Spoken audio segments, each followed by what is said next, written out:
Bonjour à tous, j'espère que vous allez bien, moi ça va super. Avant que la vidéo commence, je vous invite à vous abonner, à lâcher un petit pouce bleu et à écrire un petit commentaire, ça me ferait super plaisir et ça me soutient énormément. Depuis le début du MotoGP, plus de 70 circuits différents sont rentrés au championnat du monde.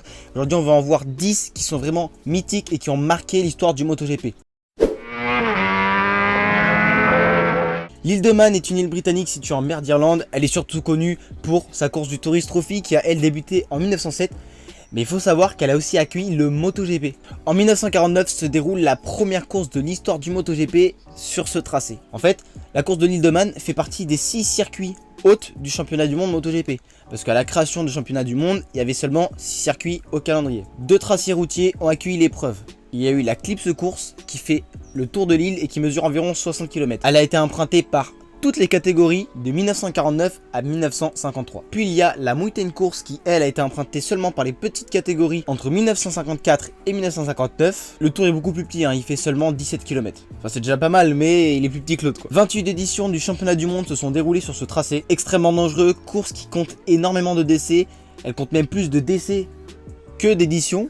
Elle a plus de décès que de courses ou même que de vainqueurs, c'est vraiment énorme. Elle a fini bien évidemment et bien logiquement par être boycottée par les têtes d'affiche du MotoGP. C'est Giacomo Agostini qui a ouvert la marche en 1972 et a mené la révolte, ce qui a contraint la FIM à retirer l'épreuve 4 ans plus tard. Il faut savoir qu'à partir de 1972 jusqu'au retrait du calendrier, donc en 1976, cette course elle comptait plus de points pour le championnat. Ça veut dire que les pilotes qui voulaient faire cette course, ils avaient le droit de la faire, mais c'était purement volontaire.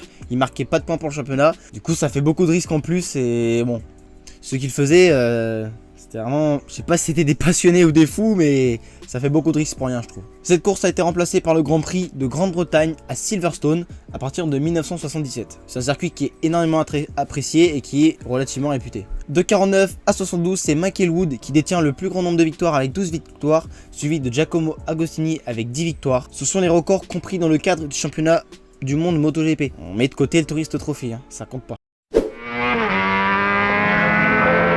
Surnommé cathédrale de la vitesse, le circuit Van Drent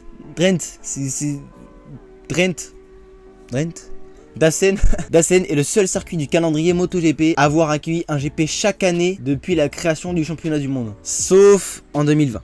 Malheureusement à cause du Covid, bien évidemment, ce Covid qui a mis son nez un petit peu partout et qui a fait chier un peu tout le monde. Et bien malheureusement il a mis fin à une série de 70 grands prix d'affilée sur le même circuit. C'est dommage parce qu'aujourd'hui on serait à 75. Et du coup cette année c'est les 75 ans du MotoGP. On aurait pu fêter les 75 ans d'Assen, malheureusement. Faudra attendre l'année prochaine. Le circuit original utilisé jusqu'en 1954 mesurait plus de 16 km. À l'époque ils aimaient bien les circuits longs, Ça veut dire que t'allais voir un Grand Prix, tu les voyais passer 2 fois et c'était fini la course. Bien évidemment c'était un circuit routier puisque vous allez le voir dans la vidéo, ils aimaient beaucoup les circuits routiers à l'époque. Donc ce circuit serpentait dans le sud-ouest de la ville d'Assen, dans la province du coup de Drenthe. Les courses à Assen étaient organisées le samedi pour permettre aux habitants d'aller aux offices religieuses. Puisque les routes étaient fermées pour la course, s'ils auraient fait la course dimanche, ils n'auraient pas pu du coup faire ce qu'ils avaient à faire. Cette tradition a pris fin récemment. C'est qu'en 2016 que ça a pris fin. Donc c'est assez récent. Et c'est pour répondre aux exigences. Afin de répondre aux exigences. Bon, vous avez compris. Exigences des diffuseurs télé. Devenu permanent en 1955, il a alors été réduit à un peu plus de 7 km, puis à 6 km en 84, avant de le raccourcir une dernière fois à 4,5 km en 2006, et il n'a pas bougé aujourd'hui. Et encore une anecdote sur ce circuit, la course des 500 cm3 organisée en 1975 est la seule de l'histoire du MotoGP où les 2 premiers ont été enregistrés exactement au même temps à la fin de la course. Ils sont passés en même temps sur la ligne. Sauf que les chronométreurs de l'époque, ils étaient clairement pas aussi performants que maintenant. C'est-à-dire qu'en fait, les chronos, ils ont pas réussi à départager Barichin et Giacomo Agostini. Donc c'est les juges de ligne qui ont dû départager les 2 pilotes et ils ont donné la victoire à Barichin.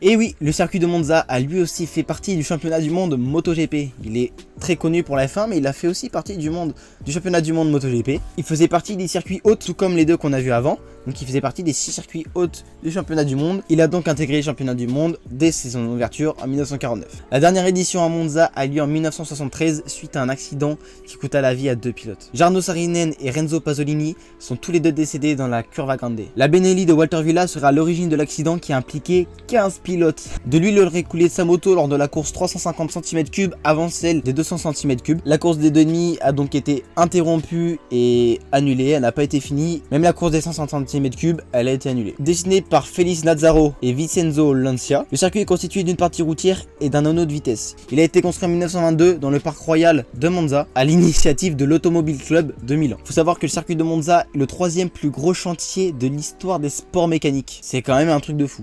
Le premier, c'est le circuit de Brooklands en Angleterre. Moi perso, je connais pas, donc je sais pas ce qu'il est devenu ce circuit. Et le deuxième, c'est Indianapolis aux États-Unis. Lui, circuit extrêmement connu et qui est extrêmement roulé aujourd'hui. Monza a été touché et endommagé pendant la Seconde Guerre mondiale. Il a donc été reconstruit en 1948, mais sans son anneau de vitesse. Il mesurait alors 6,3 km et 7 ans plus tard, il décide de reconstruire un anneau de vitesse, mais il est seulement réservé aux voitures. Il a ensuite subi une réglementation et c'est là que la célèbre parabolique a vu le jour. Et elle porte le tracé à 5,7 km. Il retrouve le calendrier MotoGP en 81, mais il mesure 100 mètres de plus suite à l'introduction de la chicane. Vous savez, dans la ligne droite, les deux premiers virages, la petite chicane, elle a été introduite un peu plus tard et exigée par les promoteurs de la F1. Agostini, encore lui, et Carlo Ubiali ont tous les deux gagné 9 victoires sur ce circuit. C'est les deux recordman de la piste. Mais Agostini, c'est le seul des deux à avoir gagné en catégorie reine. Donc, il est au-dessus. On va maintenant dire bonjour à nos amis belges et on se retrouve sur le fabuleux tracé de Spa qui, oui, lui aussi, extrêmement connu pour la F1, a accueilli le MotoGP. C'est un circuit légendaire qui a été conçu par Jules de Thier, c'est le PDG du journal de la Meuse, le bourgmestre de Spa, Joseph de Croez et Henri Langlois Van Oppem. Toujours plus long on est non, toujours plus compliqué. Je fais comment moi? Non, ce Henri, c'est le responsable de l'Automobile Club de Belgique. Rien que ça. Lors de sa première création, Spa mesurait quand même 15 km. C'est pas mal. Spa a subi de nombreuses modifs avant d'intégrer le MotoGP en 1949 et lui aussi, il fait partie des 6 Grands Prix hôtes du championnat du monde. Donc là, les 4 Grands Prix qu'on vient de voir, ils font tous les 4 partie des Grands Prix hôtes. Voilà. Il devient un circuit permanent et il est raccourci à 7 km. Comme le circuit est au cœur de la forêt ardennaise, il est assez connu pour ses changements climatiques et ses conditions particulières, changeantes, et il est assez compliqué à rouler quoi. Il peut y avoir de la pluie dans un secteur et dans l'autre côté du circuit c'est totalement sec. Autant dire que quand ça arrive en course, faut être prêt. Et en plus il est super rapide et il est vallonné, donc dans des conditions comme ça, c'est super compliqué de rouler. Il figure sur le calendrier jusqu'en 1990 à l'exception de 2 années. 1980, problème lié à un nouveau revêtement sur la piste qui... ça allait pas. Et en 87, suite à des travaux qui n'ont pas été finis dans les délais. Spa est malheureusement retiré du calendrier en 81. 2 raisons à ça. La première, les billets sont trop chers. Les billets sont trop chers. On a Assen qui est vraiment pas loin de circuit de Spa et les billets sont beaucoup moins chers, donc les gens ils vont naturellement à Assen. La deuxième raison, c'est comme beaucoup de circuits, les dégagements n'étaient pas assez importants pour pouvoir continuer à accueillir le MotoGP parce que le MotoGP forcément il évolue, les motos vont plus vite, etc. Et les dégagements, il n'y avait pas de quoi assurer la sécurité des pilotes. En 1977, Barry remporte la course avec une vitesse moyenne de plus de 217 km/h. Vitesse moyenne! Excusez-nous, c'est juste énorme, le record est toujours d'actualité et à mon avis il changera pas d'aussitôt, mais il changera pas du tout puisque le MotoGP il roule plus dessus. Et lors de la dernière édition en 90, c'est un petit rookie qu'on retiendra sur cette course qui s'appelle Jean-Philippe Ruggia, qui termine à la 2e place de la course 500 cm3 entre Eddie Lawson et Wayne Rainey. Depuis, des travaux ont été réalisés, ce qui permet d'accueillir le championnat d'endurance moto et apparemment ils espèrent revoir le MotoGP un jour. Moi je vous dis les gars, c'est mort. À moins que dans le Raidillon, on va avoir des motos volantes, ça va être des oppresseurs, on va se croire dans GTA, impossible. Impossible. Oh France, ma belle France. Et oui, on se retrouve sur le circuit mythique du Mans. Comment passer à côté du Mans? Bien sûr qu'il allait être dans ce classement, je suis sûr que vous l'attendiez même. Le circuit Bugatti accueille pour la première fois le MotoGP en 1969. Et lors de la première édition, un Français du nom de Jean Auréal remporte sa première et unique victoire en championnat du monde en 125 sur une Yamaha, ce qui fait de lui le 2e vainqueur français en championnat du monde après Pierre Monneret 15 ans plus tôt sur le circuit de Reims. En 500 cm3, c'est encore une fois le fameux Giacomo Agostini qui remporte la première édition des 500 cm3 au Mans. Le circuit est construit en 1955 sous l'impulsion de l'Automobile Club de l'Ouest et a, comme beaucoup de circuits, subi pas mal de transformations au cours de son histoire. À la fin des années 80, les courbes Dunlop et Chemin en Bœuf ont été transformées en chicanes qu'on connaît encore actuellement. Les S bleus ont également été modifiés suite à des nouveaux stands qui ont été construits dans la ligne droite des 24 heures du Mans. En 2002, place au virage de la Chapelle et du musée qui ont été modifiés afin d'avoir plus de dégagement. Aujourd'hui, le tracé il mesure un peu plus de 4 km et il a accueilli le MotoGP 36 fois. Depuis l'an 2000, le circuit du Mans a accueilli absolument toutes les éditions sans rater une seule année, pas même l'année du Covid. Et ouais, on est le pays, ils ont roulé dessus, ça c'est cool. Mais attention, Le Mans n'est pas le seul circuit français à avoir accueilli le championnat du monde MotoGP. Il y a aussi Paul Ricard, ils ont roulé dessus 13 fois, Clermont-Ferrand, ils ont roulé dessus 10 fois, Nogaro, ils ont roulé dessus 2 fois, Reims 2 fois, Albi 1 fois et ils ont aussi roulé à Manicourt 1 fois. A la fin des années 50, Soichiro Honda achète un immense terrain vaste pour y implanter des nouvelles usines et faire un nouveau circuit d'essai. Ce circuit deviendra mythique. Tout le monde connaît Suzuka, encore une fois, pour la F1, mais le MotoGP a également roulé sur Suzuka. Oui, ces deux catégories se suivent pas mal. Il a été dessiné par un Néerlandais avec un nom encore fameux. Il s'appelle John Hugenholtz. Bref, de toute façon, ce sera écrit. Le tracé japonais a la particularité d'utiliser un pont pour faire un circuit en forme de 8 et non une boucle comme la plupart des autres circuits dans le monde. Mais contrairement aux autres circuits, Suzuka n'a pas subi énormément de modifications dans son histoire. Parce que c'est vrai que depuis le début, on a l'habitude d'avoir des circuits qui ont beaucoup changé, mais là, c'est pas le cas. C'est pas le cas, et oui, parce qu'en fait, il a toujours mesuré 5,8 km. Ni plus, ni moins. Il fait son apparition en 1964, mais en 1966 et 67, c'est le circuit de Fuji qui remplace le circuit de Suzuka pour le Grand Prix du Japon. Et ça n'a pas plu aux dirigeants de Honda, ils se sont vexés, je sais pas pourquoi. Ils se sont vexés et ils ont décidé de boycotter l'épreuve, totalement. Ce qui fait que jusqu'en 1987, il n'y a pas eu de Grand Prix au Japon jusqu'au retour de Suzuka l'année suivante. Malgré une exception en 99 où c'est Motegi qui a remplacé Suzuka, c'est bien Suzuka qui a accueilli le MotoGP jusqu'en 2003. Cette même année fut la dernière à cause d'un drame, d'un tragique accident. C'est le décès de Taijiro Kato et depuis le circuit est jugé trop dangereux, les dégagements pas assez grands. Donc ils ont décidé de le retirer du calendrier MotoGP et il a été définitivement remplacé par Motegi qui était présent depuis l'année 2000. Mais Suzuka, il y a quand même eu des courses mémorables, ça a marqué l'histoire. On peut se rappeler en 98, la première victoire de Max Biaggi en 500 cm3 lors de sa première course. Ou encore la victoire de Norikabe, qui en 94 quand il a gagné c'était un inconnu. Encore la passe d'armes légendaire en 2001 entre Biaggi et un autre italien là, je sais plus comment il s'appelle. Attendez, peut-être vous connaissez Valentino Rossi. Pas très connu, je sais pas qui c'est, fait 2-3 trucs. En 1927, le Sachsenring ne s'appelait pas encore le Sachsenring. Bon, permettez-moi de lire parce que là, pour le coup, je crois que c'est le plus compliqué qu'on a fait depuis le début. Vous n'êtes pas prêts.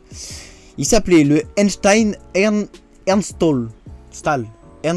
Comme souvent à l'époque, c'était un circuit routier qui empruntait les routes locales. Il mesurait plus de 8,6 km mais a été très rapidement stoppé parce qu'il était beaucoup trop dangereux. Bon, vous comprenez bien que il n'y avait pas encore le MotoGP, mais le circuit existait déjà. Il a été restauré en 1934 et il reprend quand même pas mal de parties de l'ancien tracé. Et une fois de plus, plusieurs décès ont eu lieu, comme souvent à l'époque, malheureusement. En 1937, le Sachsenring devient enfin un circuit officiel. Bon là, on va faire un peu d'histoire. Je suis pas très bon, donc je vais essayer de simplifier au mieux pour que même les gens qui sont comme moi, qui sont des quiches, ils vont comprendre. Bon, vous savez tous qu'il y a eu la Seconde Guerre mondiale, 39-45.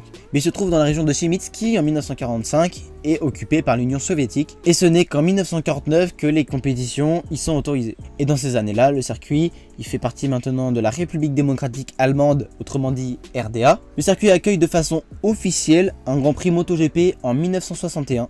Sur le Sachsenring. Comme souvent à l'époque, c'était un circuit routier et ce pendant plus de 10 ans. Il a finalement été abandonné parce que dans le bloc il n'y avait pas énormément de distractions. Je vous rappelle que le mur de Berlin était toujours là.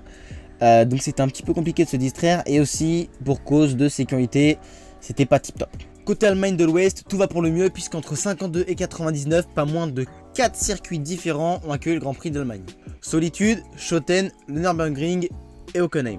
98 marque l'année du retour du Sachsenring au calendrier MotoGP, le pays étant réuni en 90. De légères modifications sont apportées en 2001 et 2003, c'est le circuit le plus court du calendrier MotoGP avec 3,6 km. A noter que le Sachsenring est l'un des rares circuits à tourner dans le sens anti-horaire, c'est-à-dire à gauche. C'est aussi le cas des circuits comme Phillip Island, Valence, Aragon ou encore Austin, circuits qui plaisent beaucoup à un certain Marc Marquez. On en a parlé tout à l'heure, direction le sud de la France avec le tracé de Paul Ricard. Dans les années 60, seul le circuit Bugatti représente la France au calendrier MotoGP. un certain Paul Ricard décide d'apporter sa contribution au sport mécanique. Pour ceux qui ne savent pas, Paul Ricard c'est bien celui qui a inventé le Ricard et c'est aussi un entrepreneur qui aime bien investir dans différents projets. Il a aidé Alain Colas et Alain Tabarly à créer un bateau. Ouais, un bateau. Il a créé un institut qui permet aux jeunes artistes, que ce soit dans le domaine de la peinture ou artistique, de pouvoir se développer. Et il a aussi créé un institut océanographique dans les îles d'Ambiez, là où il sera enterré en 99 à sa mort, rien que ça. Il obtient 1000 hectares sur le plateau du Castellet et demande à Charles Deutz de lui dessiner un circuit. Charles Deutz, c'est celui qui a dessiné aussi le circuit du Mans.